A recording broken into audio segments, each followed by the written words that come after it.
ताज्या बातम्या पाहण्यासाठी 4K चॅनलला सबस्क्राइब करा व बेल आयकॉनवर क्लिक करा, म्हणजे ताज्या आणि ताबडतोब बातम्या आपल्याला दिसतील। धन्यवाद। नमस्कार। कामोठ्यात मोबाईल टॉवरच्या उभारणीला स्थानिकांचा तीव्र विरोध। नमस्कार, आपण पाहत आहात 4K digital news channel. Kamothe प्रतिनिधी। नवी मुंबईतील सेक्टर 25 कामोठे येथील निवाशांनी त्यांच्या परिसरात कोणतीही पूर्वसूचना न देता सुरू करण्यात आलेल्या मोबाईल टॉवरच्या उभारणीस तीव्र विरोध दर्शवला आहे। स्थानिक नागरिकांनी दिलेल्या निवेदनानुसार हा टॉवर रहिवासी इमारतींना लागूनच उभारण्यात येत असून त्यामुळे लहान मुले, वृद्ध आणि गर्भवती महिलांच्या आरोग्यावर गंभीर परिणाम होण्याची भीती व्यक्त करण्यात आली आहे। मोबाईल टॉवरमधून उत्सर्जित होणाऱ्या विद्युत चुंबकीय लहरींमुळे इलेक्ट्रोमॅग्नेटिक रेडिएशन्स आरोग्यावर विपरीत परिणाम होऊ शकतो, असे नागरिकांनी सांगितले। आमच्या परिसरात कोणतीही परवानगी अथवा माहिती न देता हे काम सुरू करण्यात आले आहे। आरोग्यावर होणाऱ्या परिणामांची शक्यता लक्षात घेता आम्ही हे काम तात्काळ थांबवण्याची मागणी प्रशासनाकडे केली आहे, असे एका रहिवाशाने सांगितले। ज्या दिवशीपासून हे काम चालू झालेलं आहे, आम्हाला ज्या दिवशी समजलं त्या दिवसापासून त्या दुसऱ्याच दिवशी आम्ही सभोवतालच्या चारही सोसायट्यांनी याला विरोध दर्शवला आहे। याचं पत्र दिलेलं आहे आयुक्तांच्या नावे। आयुक्तांशी माझी मिसेस कॉर्पोरेटर आहे कळंबोलीला, त्या स्वतः बोललेले आहेत। आयुक्तांनी मोबाईलवर निर्देश दिलेले आहेत की हे तात्पुरतं काम थांबवण्यात यावं आणि याचा आम्ही विचार करू। आम्ही पत्रात अशी मागणी केली की रेसिडेन्शियल एरियामध्ये आम्हाला टॉवर नको आहे, त्याचे रेडिएशनचा त्रास लहान मुलं असतील, वयस्कर लोक असतील यांना होणार आहे आणि हा टॉवर माझ्या माहितीप्रमाणे तो कॅपॅसिटी त्याची जास्त आहे, मोठा टॉवर आहे। आम्ही एकच विनंती केलेली आहे, जर तुम्हाला टॉवर बसवायचं असेल तर तुम्ही जिथे लोकवस्ती नाही त्या ठिकाणी हा शिफ्ट करावा।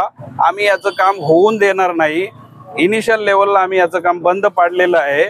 आता पुढे जर हे काम जेव्हा जेव्हा होईल तेव्हा तेव्हा आम्ही इथे येऊन हे काम बंद करण्याचा प्रयत्न लोकशाही मार्गाने करणार आहोत आणि प्रशासनाला विनंती आहे की हे जे टॉवरचं इथलं काम आहे ते ताबडतोब इथून शिफ्ट करून दुसऱ्या जागी जिथे लोकवस्ती नाही, जिथे लोकांना त्रास होणार नाही अशा ठिकाणी शिफ्ट करावं।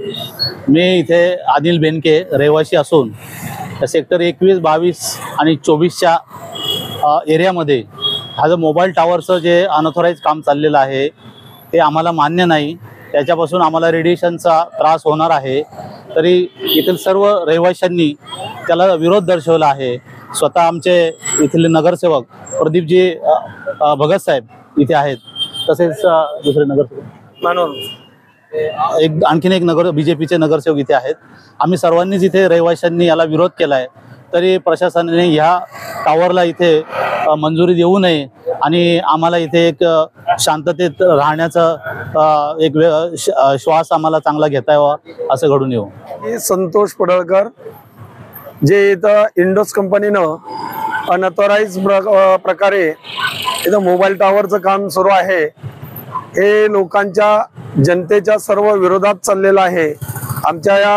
आम्ही समाजसेवक, त्याचबरोबर आमचे स्थानिक नगरसेवक प्रदीपजी भगत साहेब, त्याचबरोबर मानवर मॅडम असतील आणि सर्व बीजेपीचे कार्यकर्ते आणि जनता या सर्वांनी इथं विरोध दर्शवलेला असताना सुद्धा या जे होत आहे त्या अनधिकृत काम हे फक्त रात्रीचं काम होतं आणि दिवसा या कामाला पूर्ण स्थगिती असते।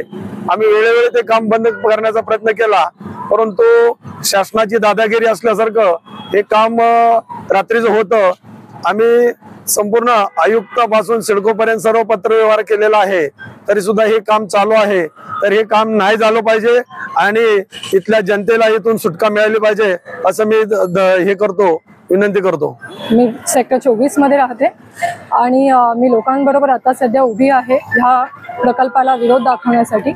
हा एक रेसिडेन्शियल एरिया असून लोकांची विनंती, रिक्वेस्ट कन्सिडर करावी आणि हा प्रोजेक्ट इमिजिएटली थांबवावा, ज्याने लोकांच्या स्वास्थ्यासाठी लोक त्याच्यावर विरोध दाखवत आहेत। लोकांची रिक्वेस्ट कन्सिडर करावी आणि हा प्रोजेक्ट लवकरात लवकर बंद करण्यात यावा आणि लोकांपुढे पुन्हा हा विश्वास द्यावा की प्रशासन लोकांसाठी आहे आणि अशी जबरदस्ती करून लोक जर रिक्वेस्ट करतात तर kindly consider this and stop this project on an immediate basis.